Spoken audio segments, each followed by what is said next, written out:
Today we discuss about what is recruitment कि recruitment होता क्या है. Recruitment is the process of identifying and searching an employee for a particular vacant job. Recruitment एक ऐसा process होता है जिसके अंदर हम किसी पर्टिकुलर जॉब के लिए कैपेबल पर्सन को सर्च करते हैं कि उस वैकेंट जॉब को फिल किया जा सके. नेक्स्ट आता है process of the recruitment. Process of the recruitment is related to 4 step. First is recruitation of employees. Recruitation of employees means कि हमें एक रिक्वेस्ट या फिर नोटिस हमें एचआर मैनेजर को देना होता है जिसे में हमें ये बताना होता है कि हमारी ऑर्गेनाइजेशन के अंदर पर्टिकुलर वैकेंसी पर्टिकुलर डिपार्टमेंट के अंदर फिल करनी है जो कि वैकेंट हो चुकी है. Next point is identification of source. Identification of source means कि हम ऐसा माध्यम ऐसा सोर्स कहाँ से लाएंगे जहां से हम एम्प्लॉय को हायर कर सके. We need to our organisation. हमारी ऑर्गेनाइजेशन की जरूरत के हिसाब से क्वालिफाइड बंदा कहाँ मिलेगा. Next point is invitations to interested people. Invitation to interested people means कि हमें इन्विटेशन प्रोवाइड करना है उन एम्प्लॉयज को जिनको जॉब के लिए बोला गया है या फिर जो जॉब के लिए इंटरेस्टेड है जिस ऑर्गेनाइजेशन के अंदर वैकेंसी है. Next point is preparing the list of deserving applicants. Deserving applicants means who qualify the all round of the recruitment. जिन्होंने सारे के सारे राउंड क्लियर कर लिए हैं as per the organization need, जो कि सारे के सारे राउंड को क्लियर कर चुके हैं. This is the process of recruitment. Next is the source of recruitment of employees. कि हमें वो सोर्स देखने हैं कहाँ से हम एम्प्लॉयज को अरेंज करेंगे. कंपनी में 2 टाइप के होते हैं. First is internal source, second is external source. हम बात करेंगे इंटरनल सोर्स के बारे में. Internal source is that source where we fill the vacant post into the organization only. मतलब जिस वैकेंट पोस्ट को हम ऑर्गेनाइजेशन के अंदर ही फिल कर लेते हैं उसे इंटरनल सोर्स ऑफ रिक्रूटमेंट बोला जाता है. इसमें हम स्टेप्स को फॉलो करते हैं. फर्स्ट आता है ट्रांसफर. ट्रांसफर मीन्स कि एक पर्टिकुलर एम्प्लॉय को हम ट्रांसफर कर देते हैं one department to another, one post to another post. Second आता है promotion. Promotion is the process that we upward the employee to lower rank to upper rank. कि इसके अंदर जो डाउन डिपार्टमेंट से अपवर्ड डिपार्टमेंट में हम प्रमोट कर देते हैं एम्प्लॉयज को. That is the promotion of the employees. Next step आता है lay off. Lay off means जब हमें काम के लिए एम्प्लॉयज की जरूरत होती है तो हम एम्प्लॉयज को कॉल करते हैं. आफ्टर दैट जब हमारा वर्क कंप्लीट हो जाता है तो हम उसको वापस भेज देते हैं. उसे ले ऑफ बोला जाता है. We going on next topic that is merits of internal source. कि इंटरनल सोर्स के एडवांटेजेस क्या क्या है. इंटरनल सोर्स में सबसे पहले आता है नो एडवर्टाइजिंग. हमें एडवर्टाइजमेंट की कोई ज़रूरत नहीं होती है. ना एडवर्टाइजमेंट पे टाइम वेस्ट करना होता है और ना ही इस पे मनी वेस्ट करनी होती है क्योंकि हमें एम्प्लॉयज ऑर्गेनाइजेशन के अंदर से ही मिल जाता है. Next point is already know about the organisation. जब हम इंटरनल सोर्स से ही वैकेंट पोस्ट को फिल कर रहे होते हैं तो एम्प्लॉय को पहले से ही पता होता है कि ऑर्गेनाइजेशन में हमें काम कैसे करना है. नेक्स्ट पॉइंट आता है how to work with organisation. और ऑर्गेनाइजेशन में ये भी पता होता है कि ऑर्गेनाइजेशन में काम कैसे करना है, कैसे ऑर्गेनाइजेशन के गोल को अचीव करना है. Next point is motivation to other employees. जब हम इंटरनल सोर्स से एक एम्प्लॉय से दूसरे एम्प्लॉय को या फिर एक पोस्ट से दूसरे पोस्ट में उसको प्रमोट कर रहे होते हैं तो ये मोटिवेशन का काम करता है पूरे स्टाफ में अदर एम्प्लॉयज के लिए. Now we going on demerits of internal source. कि इंटरनल सोर्स के डिसएडवांटेजेस क्या क्या हो सकती है.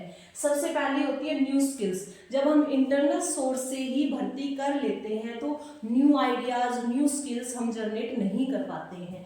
नेक्स्ट आता है jealousy.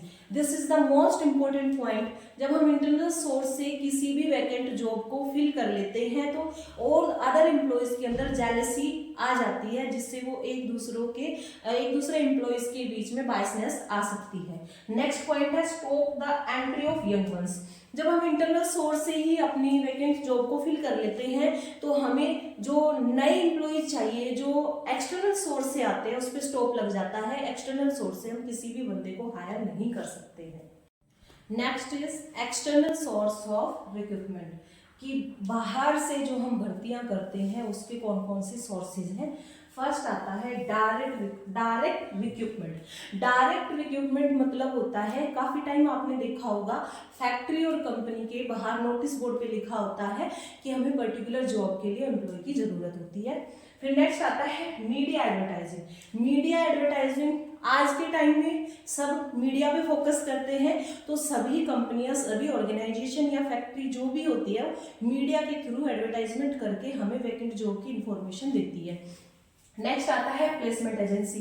Placement agency is most important today's time, कि सब जो क्वालिफाइंग बंदे होते हैं वो क्या करते हैं, प्लेसमेंट एजेंसी की हेल्प से जॉब को प्राप्त करते हैं। नेक्स्ट आता है campus recruitment. Campus recruitment means होता है जो बड़े बड़े कॉलेजेस होते हैं या इंस्टीट्यूशंस होते हैं वो कैंपस में ही कॉन्टेक्ट रखते हैं बड़ी बड़ी ऑर्गेनाइजेशन से। जब हमें ऑर्गेनाइजेशन के अंदर एम्प्लॉय की जरूरत होती है तो इंस्टीट्यूशन से कॉल अप करके अपनी वैकेंट जॉब को फिल कर लेते हैं। नेक्स्ट आता है recommendation of employees. Recommendation of employees means कि जो एग्जिटिंग एम्प्लॉयज हैं या फिर जो पहले से कंपनी के अंदर काम कर रहे हैं वो किसी पर्टिकुलर एम्प्लॉय के बारे में रिकमेंड कर देते हैं कि हम इस एम्प्लॉय को रख सकते हैं, इसमें इस टाइप की स्किल्स हैं। Now we going to the next step, that is external source merits, कि एक्सटर्नल सोर्स की एडवांटेजेस क्या क्या हैं। एक्सटर्नल सोर्स की एडवांटेजेस हैं, फर्स्ट है क्वालिफाइड पर्सन। जब हम बाहर से रिक्रूटमेंट कर रहे होते हैं तो हमें स्किलफुल, क्वालिफिकेशन, एजुकेशन, सारी चीज़ों को देख करके हम वैकेंट जॉब को फिल करते हैं। नेक्स्ट आता है fresh talent. Fresh talent means कि यंग ब्लड जो है वो एंटर करता है ऑर्गेनाइजेशन के अंदर, कि आज के टाइम में हमें कैसे एम्प्लॉय की ज़रूरत है, वो जो कि एक टाइम में मल्टीटास्किंग वाला आइडिया लेकर आए, उसको बोला जाता है। नेक्स्ट आता है वाइडर चॉइस ऑफ रिक्रूटमेंट, कि हमारे पास बहुत सारी चॉइसेस होती है, कि काफ़ी एम्प्लॉयज़ ने वहाँ पर एप्लीकेशन डाली होती है जिसमें से हम कुछ एक को सिलेक्ट करते हैं जो कि हमारी नीड के अकॉर्डिंग हमारी ऑर्गेनाइजेशन में फिट हो सके। नेक्स्ट आता है न्यू आइडिया एंड मॉडर्न। आज के टाइम में new idea, innovative idea according to time change होते जा रहा है, तो उसी टाइप का एम्प्लॉय हमें चाहिए होता है। Now we going on demerits of external source, की एक्सटर्नल सोर्स की कौन कौन से ड्रॉबैक्स हैं। फर्स्ट तो आता है लेंथी प्रोसेस, कि एक्सटर्नल सोर्स में जो भी रिक्रूटमेंट का प्रोसेस है वो बहुत ज़्यादा लेंथी है, बहुत सारे राउंड क्लियर करने होते हैं एम्प्लॉयज़ को, तो बहुत ज़्यादा टाइम लगता है। नेक्स्ट आता है चांसेस ऑफ रॉन्ग सिलेक्शन।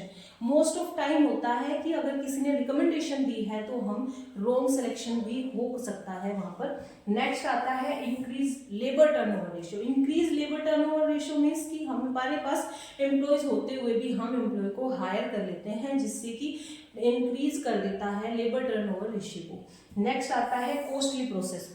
सबसे ज़्यादा जो ड्रॉबैक है वो इस चीज़ का ये कि कॉस्टली बहुत ज़्यादा पड़ता है, क्योंकि इसमें हमें सबसे पहले देखना होता है, पहले हम कैंडिडेट को देखेंगे, एडवर्टाइजमेंट करवाएंगे, फिर कैंडिडेट आएंगे, उसके बाद वो एप्लीकेशन डालेंगे, फिर हम इंटरव्यूज़ लेंगे, स्क्रीनिंग राउंड होगा, तब कहीं जा करके हम फाइनल सिलेक्शन तक पहुँचते हैं, तो इससे ये प्रोसेस बहुत ज़्यादा कॉस्टली हो जाता है। Now we going to the conclusion, कि इस टॉपिक का कंक्लूजन क्या है। कंक्लूजन इज दैट कि ऑर्गेनाइजेशन में या मैनेजमेंट के फंक्शन में अगर हम बात करते हैं तो रिक्रूटमेंट बहुत इंपॉर्टेंट प्रोसेस है, फंक्शन है मैनेजमेंट का, क्योंकि इसी के थ्रू हम कैपेबल पर्सन जो कि हमारी नीड के अकॉर्डिंग हम चूज कर सकते हैं। तो टुडे अगर हम बात करें आज के टाइम में, तो इस प्रोसेस की सभी कंपनियों, ऑर्गेनाइजेशन, हर जगह ऑल प्रेवेसिव है ये, हर जगह हमें रिक्रूटमेंट की जरूरत होती है, चाहे अपन छोटे लेवल से बात करें या फिर हायर लेवल पे जाकर के काम करें। और अगर आपको वीडियो पसंद आई तो like, share, subscribe and follow जरूर करें। हैंडमेड नोट्स के लिए डिस्क्रिप्शन बॉक्स में क्लिक करके आप वहां से अरेंज कर सकते हैं। Thank you.